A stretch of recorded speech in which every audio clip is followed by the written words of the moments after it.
Hello everyone, I welcome you all on my YouTube channel Krishi Valley. Today I will discuss the cultivation of black pepper. आज हम black pepper यानी काली मिर्च की cultivation के बारे में डिस्कस करेंगे। तो सबसे पहले डिस्कस करते हैं कि ब्लैक पेपर को हम क्या बोलते हैं। Black pepper also known as king of spices. तो ये मसालों का राजा है यानी किंग ऑफ स्पाइसेस कहलाता है। तो ये ब्लैक पेपर का प्लांट आप देख सकते हैं कि एक इस तरह की एक क्लाइंबिंग प्लांट होता है, ये क्लाइंब करता है। इसकी एक वेन होती है जो कि क्लाइंब करती है, इस तरह से क्लाइंबिंग प्लांट होता है। इसका साइंटिफिक नेम होता है Piper nigrum, belongs to the family Piperaceae. तो पाइपर निग्रम इसका साइंटिफिक नेम है, पाइपेरेसी फैमिली को बिलोंग करता है। क्रोमोसोम जो इसका होता है वो होता है 4x यानी टेट्राप्लॉइड क्रोमोसोम इसका जो होता है 52 होता है। ओरिजिन इसका इंडिया में हुआ है यानी वेस्टर्न घाट्स ऑफ इंडिया। इसका जो एंसेस्टर है यानी जो पाइपर निग्रम है, इसके दो एंसेस्टर्स हैं। पहला है पाइपर वेटी और पाइपर गैलिएटम। तो Piper wightii, Piper galeatum are the two ancestors of the black pepper. Next जो है, अब इसका जो क्रोमोसोम हमने पढ़ा था 52 पढ़ा था, जो कि एक टेट्राप्लॉइड क्रोमोसोम होता है। टेट्राप्लॉइड यानी 4x। तो जो पाइपर निग्रम था साइंटिफिक नेम, पाइपर निग्रम जो है वो टेट्राप्लॉइड होता है यानी उसका क्रोमोसोम 4x = 32 होता है। लेकिन एक तो हो गया पाइपर निग्रम, इसके अलावा एक होता है पाइपर बीटल। पाइपर बीटल जो होता है वो हेक्साप्लॉइड होता है। हेक्साप्लॉइड का मतलब कि 6x = 52। तो क्रोमोसोम तो यहाँ पे 52 ही है, बट जो उसकी प्लॉइडी लेवल है वो चेंज हो रहा है। पाइपर निग्रम 4x यानी टेट्राप्लॉइड होता है और पाइपर बीटल जो होता है वो हेक्साप्लॉइड यानी 6x होता है, बट दोनों की वैल्यू जो है क्रोमोसोम की 52 है।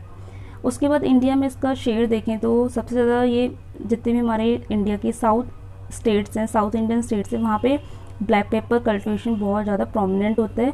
बाकी दूसरे स्टेट्स में इतना ज़्यादा प्रोमिनेंट नहीं है जितना साउथ इंडियन स्टेट्स में है। अब साउथ इंडियन स्टेट्स में भी जो सबसे हाईएस्ट शेयर होता है वो होता है केरला का, 90% शेयर होता है। लेकिन प्रोडक्टिविटी जो हाईएस्ट होती है वो कर्नाटका की होती है। कर्नाटका की जो प्रोडक्टिविटी है दैट इज़ 1 kg पर वाइन, यानी जो एक इसकी वाइन होती है उसमें से 1 kg ब्लैक पेपर प्रोड्यूस होता है। Next we discuss the botany of this plant. तो जो ब्लैक पेपर होता है उसकी जो बॉटनी होती है वो कैसी होती है, तो सबसे पहले हमने डिस्कस करते हैं ये क्लाइंबिंग वाइन होती है और ये पेरिनियल होता है नेचर में, that is it is perennial climbing vine. Inflorescence जो होती है इसकी कैटकिन होती है, जस्ट लाइक दिस, इस तरह से कैटकिन इन्फ्लोरेसेंस होती है। फ्लावरिंग इसमें जो होती है फ्लावर प्रोटोगाइनी होती है। प्रोटोगाइनी मीन्स होता है जब फ्लावर में मेल और फीमेल पार्ट्स प्रोड्यूस होते हैं, उसमें से अगर फीमेल पार्ट्स पहले मैच्योर हो जाते हैं, female parts mature earlier than male part, that is called protogyny. और जो ब्लैक पेपर है यानी वो स्पाइसेस का राजा है, बट वहाँ पे प्रोटोगाइनी होती है, फीमेल पहले मैच्योर होती है। Wild forms are usually dioecious but most cultivated ones are gynomonoecious. तो वैसे तो वाइल्ड फॉर्म जो होती है वो डायोशियस होती है। डायोशियस मीन्स कि मेल पार्ट अलग प्लांट में प्रेजेंट होगा, फीमेल पार्ट अलग प्लांट में प्रेजेंट होंगे, यानी they are separate from each other, that is the meaning of dioecious. लेकिन जो हम कल्टिवेट करते हैं ब्लैक स्पीशीज, ज़्यादातर वो गाइनोमोनोशियस वैराइटीज़ होती हैं। इसके अलावा फ्रूट टाइप जो होता है इसका सिंगल सीडेड बेरी होती हैं। पॉलिनेशन, क्रॉस पॉलिनेशन में हाइड्रोफिली होती है इसमें। और एडिबल पोर्शन इसका जो होता है that is fleshy pericarp and hard endocarp. जो हम ये खाते हैं ना ब्लैक पेपर में, इसका जो एडिबल पोर्शन होता है उसको बोलते हैं fleshy pericarp and hard endocarp. Now we discuss different types of stems. तो अब इसकी जो ग्रोथ हैबिट होती है, जो ब्लैक पेपर की ग्रोथ हैबिट होती है उसके अकॉर्डिंग क्या होता है, इसमें 3 डिफरेंट तरह की स्टैम्प्स अवेलेबल होती हैं। तो first one is fruiting branches और इसको हम प्लाजियोट्रॉप्स बोलते हैं।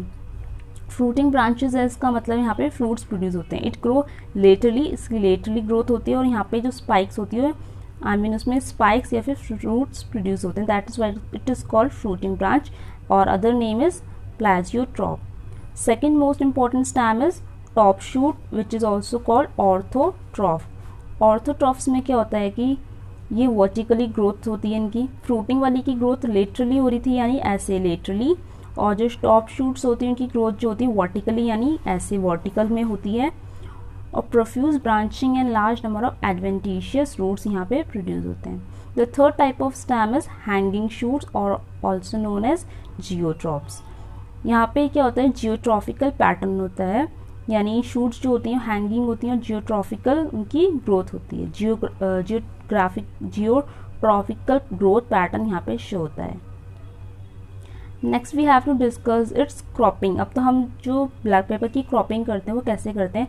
वैसे तो generally black pepper grow as a monocrop on large scale, but we can grow some other crops also in mixed cropping. तो मिक्सड क्रॉपिंग में हम अलग क्रॉप्स को भी यहाँ ग्रो कर सकते हैं। अब क्योंकि ब्लैक पेपर ग्रो होती है साउथ इंडियन स्टेट्स में, तो अगर हम इसको मिक्स क्रॉपिंग करेंगे तो हमें किसी साउथ इंडियन, क्योंकि साउथ में जो क्रॉप्स होते हैं उन्हीं के साथ हम इसको मिक्स क्रॉपिंग कर सकते हैं, just like coconut, areca nut and jackfruit. इसके अलावा इसमें हम इंटरक्रॉप भी यूज़ करते हैं, और जो सबसे इम्पॉर्टेंट इंटरक्रॉप जो हम यूज़ करते हैं ब्लैक पेपर में दैट इज़ कॉफ़ी। इसके अलावा यहाँ पे हम यूज़ करते हैं कवर क्रॉप। कवर क्रॉप हम इसलिए यूज़ कर सकते हैं ताकि जो सॉइल है वो हमारी प्रोटेक्टर है, उसमें इरोजन और जो सॉइल लॉस होता है इरोजन के थ्रू वो ना हो, इसलिए हम उसमें कवर क्रॉप यूज़ कर सकते हैं। कवर क्रॉप्स में जनरली हम लेग्यूम्स को ही यूज़ करते हैं। यहाँ पे 2 लेग्यूम्स हैं, एक है कैलोपो। कैलोपो का साइंटिफिक नेम है कैलोपोगोनियम म्यूकेनिड्स। दूसरा ये है मिमोसा इनविसा, ये भी एक तरह का लेग्यूम क्रॉप होता है। तो जनरली कवर क्रॉप में यहाँ पे लेग्यूम क्रॉप्स को यूज़ करते हैं। Now we discuss some more important information about black pepper. एक होती है ब्लैक पेपर, एक होता है वाइट पेपर। तो जो वाइट पेपर होती है, it is prepared by removing the outer skin. It is done before drawing the berries. It is drawing. तो जब हम बेरी को हार्वेस्ट करते हैं तो और उनको जब ड्राई करते हैं तो उसका जो आउटर स्किन है वो हटा देते हैं। आउटर स्किन हटाने के बाद जो उसका कलर अपेयर होता है that is somewhat whitish, that is called white paper. और जो स्टार्च का कंटेंट होता है वो दोनों टाइप्स की पेपर में डिफरेंट होता है। अगर ब्लैक पेपर है तो उसमें स्टार्च 34% होगा, लेकिन अगर वाइट पेपर है तो स्टार्च उसमें कई गुना ज़्यादा होता है, दैट इज़ 56.5%। तो ब्लैक पेपर कम स्टार्ची होती हैं, वाइट पेपर ज़्यादा स्टार्ची होती हैं। Then we have to discuss the most important thing in the pepper. तो पेपर में क्या होता है, हम मिर्ची खाते हैं, पेपर खाते हैं तो हमें तीखापन लगता है, दैट इज़ कॉल्ड पंजेंसी। तो जो तीखापन होता है दैट इज़ पंजेंसी, वो किसकी वजह से होती है। तो जो ब्लैक पेपर होती है उसमें पंजेंसी होती है पाइपरिन की वजह से। पंजेंसी होती है पाइपरिन की वजह से। अभी हमने इसकी फैमिली डिस्कस कर रही थी। ब्लैक पेपर का साइंटिफिक नेम पाइपरनिग्रम होता है और फैमिली होती है पाइपीरिनेसी। तो पाइपरिनेसी फैमिली से ही आया है पाइपरिन। तो ये एक तरह का अल्कलॉइड होता है जो कि उसमें प्रेजेंट होता है और इसकी वजह से हमें पंजेंसी लगती है। अब पाइपरिन से बहुत सारे इंपॉर्टेंट क्वेश्चंस जो होते हैं बन सकते हैं, जैसे कि एक तो पंजेंसी किसकी वजह से होती है, ब्लैक पेपर में पाइपरिन की वजह से। सेकंड ये इंपॉर्टेंट होता है कि average content of piperine in berry. तो जो ब्लैक पेपर होती है, ब्लैक पेपर का जो फ्रूट होता है बेरी, उसमें एवरेज पाइपरिन कंटेंट कितना होता है, that is 1.7 to 7.4%। This is very important कि कितना पाइपरिन पाया जाता है। 1.7 से 7.4% तक पाइपरिन उसमें पाया जाता है। फिर पाइपरिन एक एल्कलॉइड है, इसका फॉर्मूला भी बहुत इंपॉर्टेंट है। इसमें carbon, hydrogen, oxygen, nitrogen present होते हैं। उसका जो फॉर्मूला बनता है वो है C17H19O3N। तो ये पाइपरिन का फॉर्मूला। उसके बाद जो इम्पोर्टेंट चीज़ आती है वो होते हैं वॉलेटाइल ऑयल्स। और ये जो ब्लैक पेपर में वॉलेटाइल ऑयल होता है, this is responsible for the aroma and flavour development. तो ब्लैक पेपर में जो एरोमा फ्लेवर होती है it is due to volatile oils. Aroma pepper is due to 2 to 5% volatile oil, और 2 से 5% वॉलेटाइल ऑयल की वजह से इसमें एरोमा प्रोड्यूस होती है, in which a pepper has more volatile oil content. Oleoresin is very important. Oleoresin क्या होता है, it is produce by the solvent extraction of pepper powder. तो जो हम पेपर का पाउडर बना देते हैं, उस पेपर पाउडर को when we extract through solvent extraction, तो उसके बाद जो हमें प्रोडक्ट मिलता है that is oleoresin. And this is very important कि ओलियोरेसिन एक ब्लैक पेपर का एक्सट्रैक्ट होता है। Next we have to discuss the climatic requirement of black pepper. तो black pepper is a plant of humid tropics requiring high rainfall and humidity. Humid tropics का plant है जिसको rainfall ज़्यादा चाहिए और ह्यूमिडिटी भी बहुत ज़्यादा चाहिए होती है. The hot and humid climate of sub mountainous tracts of Western Ghat is ideal for its cultivation. The crop tolerate temperature between 10 degree centigrade and 40 degree centigrade. तो जो टेम्परेचर रेंज होती है ये ब्लैक पेपर की होती है 10 से 40 डिग्री सेंटीग्रेड, लेकिन आइडियल टेम्परेचर माना गया है 28 डिग्री सेंटीग्रेड. सॉइल का जो ऑप्टिमम टेम्परेचर होता है for the growth of root that is 26 to 28 degree centigrade. तो आइडियल टेम्परेचर क्या होता है वो पता होना चाहिए. 28 डिग्री सेंटीग्रेड आइडियल होता है और 26 से 28 के बीच में अगर टेम्परेचर होगा सॉइल का तो वो रूट ग्रोथ के लिए अच्छा माना जाता है. Ideal range of relative humidity is 75 to 80%. अभी हमने डिस्कस करा था कि इसमें जो रिलेटिव ह्यूमिडिटी होती है वो बहुत इंपॉर्टेंट होती है, क्योंकि ब्लैक पेपर एक तरह का ह्यूमिड ट्रॉपिक वाला क्रॉप है, इसके लिए ह्यूमिडिटी होना बहुत ज़रूरी है. तो 75 से 80% हाई ह्यूमिडिटी अगर होती है तो उसका कल्टिवेशन अच्छा होता है. Then a wide well distributed annual rainfall of 1250 to 2000 mm is considered good for ideal for black pepper. तो ब्लैक पेपर का आइडियल टेम्परेचर 28 डिग्री सेंटीग्रेड होता है, दिस इज़ वेरी इंपॉर्टेंट. और जो रिलेटिव ह्यूमिडिटी होती है वो 75 से 80 होती है, 80% होती है, दैट इज़ इंपॉर्टेंट. और एनुअल रेनफॉल कितना है that is important thing about the climatic conditions और climatic requirement. Now next we have to discuss is soil requirement. तो सॉइल कैसी चाहिए. Black pepper can be grow in wide range of soil with a pH ऑफ 5.5 to 6.5, यानी slightly acidic pH में इसको हमें grow करना होता है. Through it is natural habitat thrives well and red laterite soil. और जनरली साउथ इंडियन कंडीशंस में ग्रो हो रही है तो वहाँ पे साउथ में जो सॉइल होती है वो थोड़ी सी लेटराइट होती है. तो जो रेड लेटराइट सॉइल होती है वहाँ पे भी हम इसका कल्टिवेशन अच्छे से कर सकते हैं और इसका pH एसिडिक होता है, ये ध्यान रखना है. Next about the propagation and spacing. तो प्रोपगेशन हम इसका कैसे कर सकते हैं, सीड्स या कटिंग के थ्रू भी हम कर सकते हैं. अगर हम कटिंग्स का थ्रू हम इसका प्रोपगेशन करते हैं तो कटिंग्स में क्या होता है कि cutting taken from the middle of 1/3 of the shoots. तो शूट्स का जो 1/3 होगा मिड वाला पोर्शन, तो शूट का जो मिड यानी बीच में से 1/3 पोर्शन होगा वहाँ पे उस एरिया की हमें कटिंग्स लेनी होती है. कटिंग्स में ये बहुत इंपॉर्टेंट पॉइंट है जो याद रखना है. इसके अलावा जो कॉमर्शियल प्रोपगेशन होता है वो यहाँ पे होता है रनर शूट्स की through. Then it is paper rapid multiplication technique was developed by IISR Calicut Kerala. तो IISR that is Indian Institute of Spice research ने एक रैपिड मल्टीप्लिकेशन टेक्निक जो है डेवलप करी है. उसके बाद एक होता है bush pepper is propagate by plagiotrophic shoots. तो प्लेजियोट्रॉफिक शूट जिसको हम फ्रूटिंग ब्रांच भी बोलते हैं उसको हम प्रोपगेट करने के लिए यूज़ करते हैं बुश पेपर के लिए. स्पेसिंग जो यहाँ पे होती है, अब क्योंकि ये एक तरह की पेरिनियल वाइन है तो यहाँ पे स्पेसिंग बहुत कम होती है. वाइन है बहुत ही, इसका एरिया बहुत कम होता है, बहुत ही एक तरह की मतलब ज़्यादा जगह इसको नहीं चाहिए, ज़्यादा स्पेस ऑक्यूपाई नहीं करता है. इसका प्लांट बहुत ही कम स्पेस में अच्छे से ग्रो हो जाता है, तो स्पेसिंग बहुत कम होती है. 2.7 मीटर टू 2.7 मीटर, यानी रो टू प्लांट स्पेसिंग इसमें दोनों 2.7 मीटर होती है. और इस स्पेसिंग के according we have to accommodate 1100 vines per hectare. तो अगर हम मोनोक्रॉपिंग कर रहे हैं यानी सिर्फ ब्लैक पेपर का ही कल्टीवेशन करेंगे इस स्पेसिंग को लेके तो हमें इतने प्लांट्स इसमें ऑक्यूपाई हो सकते हैं. Next we have to discuss the varieties. अब वैरायटीज़ जो हम डिस्कस करनी है उसमें इंपॉर्टेंट क्या होती हैं, क्योंकि black pepper south Indian state में ही कल्टिवेट होते हैं तो हमें उन्हीं की वैरायटीज़ लर्न करनी होगी.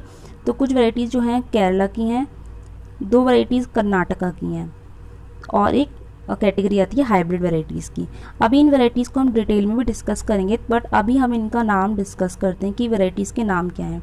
तो केरला की जो वैरायटीज़ हैं उसमें आती है कैरीमुंडा, कोटानंदन, नरिया कोदी, एम्पीरियन, नीलामुंडी,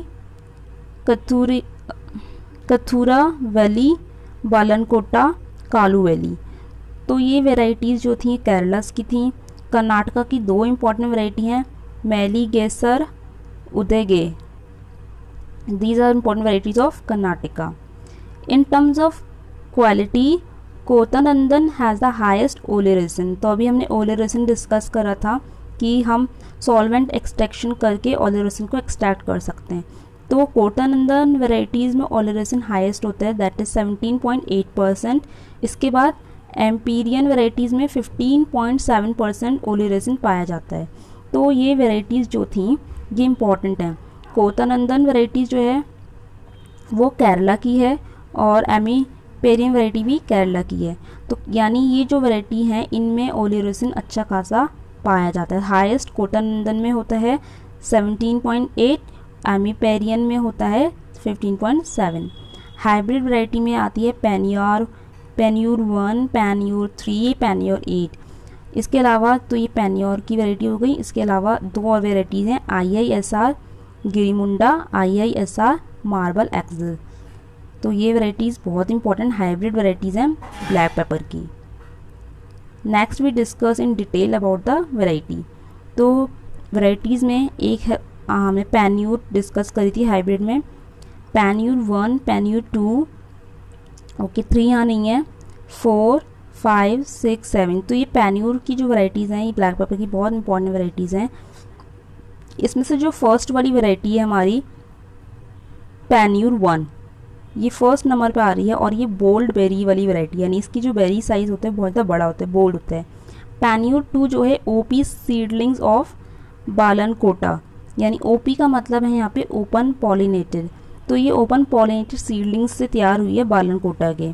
पैन्योर 4 जो है it is a selection from Kuthiravally type 2, ये एक वैरायटी है, इतना ध्यान नहीं रखना, बट पैन्योर 4 ध्यान रखना है। पैन्योर 5 जो है ओपन पॉलिनेटेड प्रोजनी ऑफ पेरुम कोदी की जो ओपन पॉलिनेटेड प्रोजनी है वहाँ से बनी है पैन्योर 5। ये मिक्स क्रॉपिंग के लिए सुटेबल है। पैन्योर 6 जो है it is a clonal selection from Karimunda. Karimunda variety बहुत इंपॉर्टेंट वैरायटी है केरला की। कैरीमुंडा से क्लोनल सिलेक्शन करके पैन्योर 6 बना है। और ये वैरायटी जो है ना Panniyur 6 it is tolerant to drought and shade tolerant variety, ये ड्राउट टॉलरेंट भी है और शेड टॉलरेंट वैरायटी है। पैन्योर 7 में क्या है, इट इज़ OP यानी open pollinated progeny of Kaluvally. तो ये कालूवली की ओपन पॉलिनेटेड प्रोजनी है and this is also tolerant to drought and shade, यानी ये लास्ट की 2 वैरायटीज़ हैं थोड़ी सेम ही हैं। Next is the Sreekara and Subhakara. तो यहाँ पे बहुत अच्छे नाम है ये, श्रीकरा, शुभकरा, वदाकन। इनमें से जो वदाकन वैरायटी है बहुत ही इंपॉर्टेंट है। Sreekara variety it is a selection from Karimunda. Subhakara is a selection of Karimunda. Karimunda के यहाँ पे नंबर्स अलग हैं 14 और 27, ये इतना ज़्यादा लर्न नहीं करना, बट ये सिलेक्शन कैरीमुंडा का है, this is we have to learn this. तो ये श्रीकरा शुभकरा हो गया। अब वदाकन में क्या है, मैंने बोला था वदाकन बहुत इंपॉर्टेंट है। यहाँ पे इंपॉर्टेंट क्या है, it is a natural triploid variety of black pepper. तो अभी हमने स्टार्टिंग में एकदम स्टार्टिंग में जब हम ब्लैक पेपर की बारे में डिस्कस करे थे, जहाँ हमने इसका साइंटिफिक नेम डिस्कस करा था, वहाँ पे हमने इसका क्रोमोसोम डिस्कस करा था कि इसके 2 तरह के क्रोमोसोम हमने डिस्कस करे थे, एक था टेट्राप्लॉइड, एक था हेक्साप्लॉइड। तो जो टेट्राप्लॉइड था वो था 4x = 52 और जो था एक था हेक्साप्लॉइड यानी 6x = वो भी हमारा 52 था। तो ये हमने डिस्कस करा था एकदम स्टार्टिंग में इसका क्रोमोसोम, बट ये था 4x टेट्राप्लॉइड, एक था 6x हेक्साप्लॉइड, लेकिन दोनों ही क्रोमोसोम हमारे 52 बन रहे थे। लेकिन ये जो हम क्रोमोसोम अब पढ़ने जा रहे हैं ये जो वैरायटी है Vadakan is a natural triploid variety. तो ये बहुत ही स्पेशल है, यानी इसका जो क्रोमोसोम है एकदम अलग है, ट्रिप्लॉइड है, यानी 2n = 3x और 3x की वैल्यू यहाँ पे है 78। तो most of the time black pepper का जो वैरायटी से क्वेश्चन आता है वो वदाकन वैरायटी से आता है।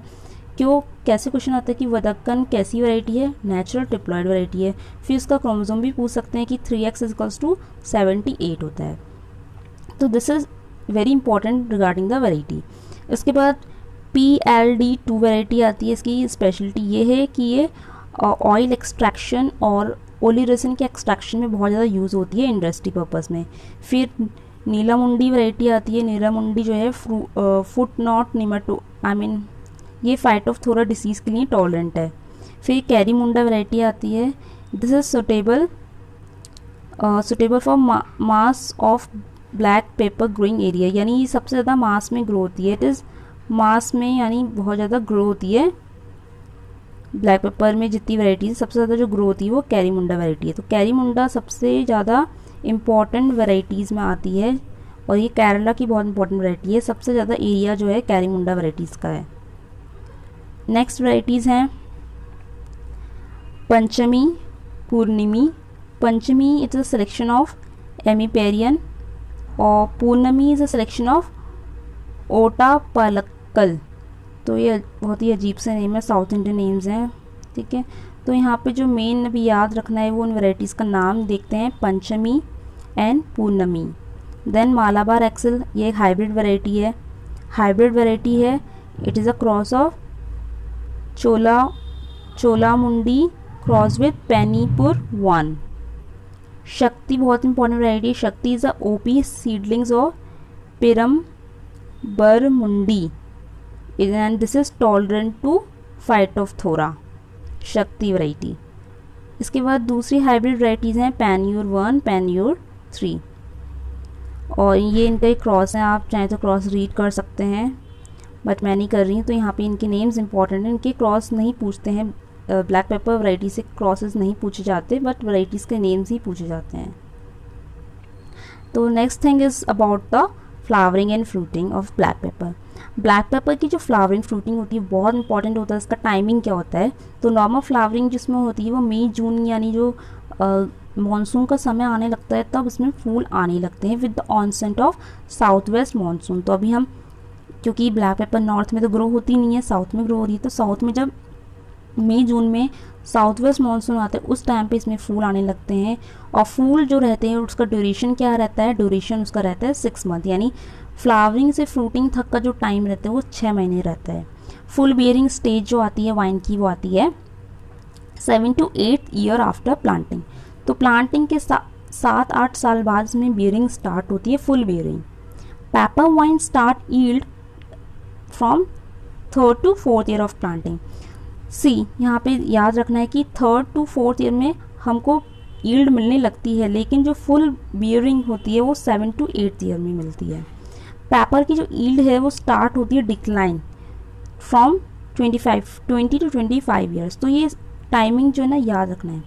3 to 4th ईयर में बियरिंग स्टार्ट हो जाती है, लेकिन 7 to 8th ईयर में फुल बियरिंग होती है। अब ये बियरिंग प्रॉपर लॉन्ग लाइफ तो रहेगी नहीं, डिक्लाइन होगी। डिक्लाइन कब होती है, 20 to 25 ईयर्स में डिक्लाइन होना स्टार्ट होता है। Fruit setting percentage is 50%, fruit set होता है इसमें। स्पाइक में शेडिंग होती है, यहाँ पे शेडिंग परसेंटेज होता है 14 to 65%। अब ये शेडिंग को अगर हमें रिड्यूस करना हो तो हमें इसमें IAA का स्प्रे करना होता है। इससे IA का यानी IAA इंडोल एसिटिक एसिड का स्प्रे करने से स्पाइक शेडिंग कम हो जाएगा। अब इसका स्प्रे करते हैं at the rate of 50 ppm at berry setting stage. जैसे ही हमारी बेरीज आने लगेंगी हमें वैसे ही इसका स्प्रे करना होगा ताकि बेरीज की शेडिंग ना हो सके। Next is the harvesting. Black pepper की जो हार्वेस्टिंग होती है उसमें क्या होता है कि black pepper takes 7 to 8 months after flowering to reach full maturity. Flowering से मैच्योरिटी का टाइम होता है 7 to 8 months। In India the crop is harvested during December January in plains and January April in the high ranges of Western Ghat। तो 2 time उसके होते हैं। Planes में दिसंबर जनवरी in winter में हार्वेस्ट होती है और जो वेस्टर्न घाट वाला एरिया है वहाँ पे जनवरी से लेकर अप्रैल तक के टाइम में हार्वेस्ट की जाती है।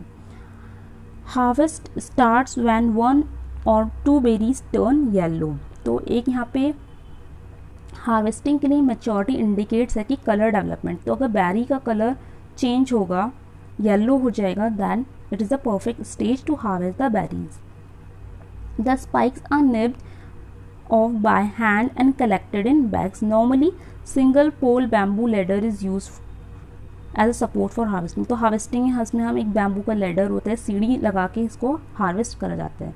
बट इसके जो मेन पॉइंट्स हैं वो ये हैं कि अगर हमें डिफरेंट अगर हमें प्रोडक्ट्स चाहिए तो डिफरेंट टाइम में हमें उसको हार्वेस्ट करना होगा। For example if we want to take white pepper, तो वाइट पेपर के लिए अच्छी स्टेज होती है फुल राइप। अगर हमको ब्लैक पेपर ही चाहिए तो full maturity and nearly ripe, तो ये स्टेज होती है फुल मैच्योरिटी और नियरली राइप की। देन कैंड पेपर, अगर हमको कैनिंग करनी है तो 4 to 5 months after fruit set, fruit set के 4 to 5 मंथ्स बाद ही हमको हार्वेस्ट करना होगा। डिहाइड्रेटेड ग्रीन पेपर अगर चाहिए तो डिहाइड्रेटेड ग्रीन पेपर के लिए 10 to 15 days before full maturity, full maturity से पहले ही हम उसको हार्वेस्ट करेंगे अगर हमको डिहाइड्रेटेड ग्रीन पेपर चाहिए। नेक्स्ट इज ऑयल एंड ओलिरेसिन, अगर हमको ब्लैक पेपर में से ओलिरेसिन का एक्सट्रैक्ट करना है या फिर ऑयल एक्सट्रैक्ट करना है, उसकी हार्वेस्टिंग स्टेज सेम होती है दोनों में, ओलिरेसिन और ऑयल के लिए दोनों की हार्वेस्टिंग स्टेज क्या होती है 15 to 20 days before full maturity.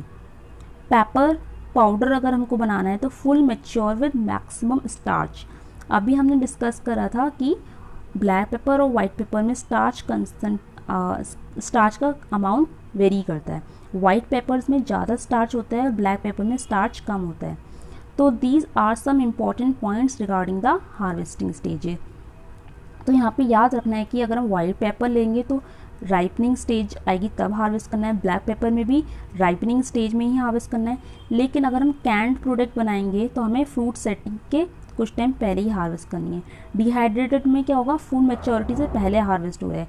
ओलिरेसिन और ऑयल में भी मैच्योरिटी से पहले ही हमको हार्वेस्ट करना है, लेकिन पेपर बनाने के लिए हमें हार्वेस्टिंग करनी होगी फुल मैच्योर में।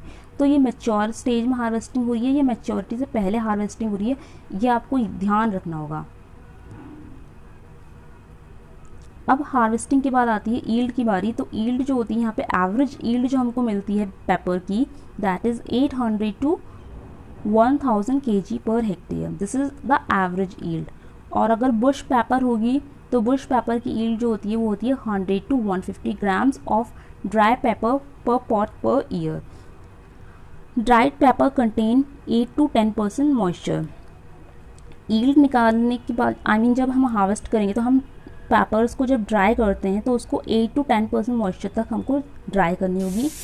और जो ड्राइंग रिकवरी होती है, ब्लैक पेपर की ड्राइंग रिकवरी होती है 33%, वाइट पेपर की होती है 25%। ग्रीन कलर जो होता है पेपर का, it should be maintain by minimum salt level of 12%। अगर हम हार्वेस्टिंग के बाद उसको 12% सॉल्ट सॉल्यूशन में रखेंगे तो ग्रीन कलर जो होगा उसका वो मेंटेन रहता है। इसके अलावा ट्रीटमेंट विद SO2 यानी sulphur dioxide reduce darkening of dehydrated green pepper. तो अगर हमारी ग्रीन पेपर को हमें कलर मेंटेन करना है तो हम एक तो उसमें 12% सॉल्ट बना सकते हैं या फिर SO2 का ट्रीटमेंट दे सकते हैं। This is important about the green pepper, not green pepper, to maintain the green colour of the pepper. Next important आता है पॉइंट, वो है Indian Institute of Spice Research, जो हम इतनी देर से पढ़ रहे थे IISR, उसका फुल फॉर्म होता है Indian Institute of Spice Research, जो कि कलिकट केरला में है। और ये कब स्टैब्लिश हुआ है, 1995 में स्टैब्लिश हुआ है।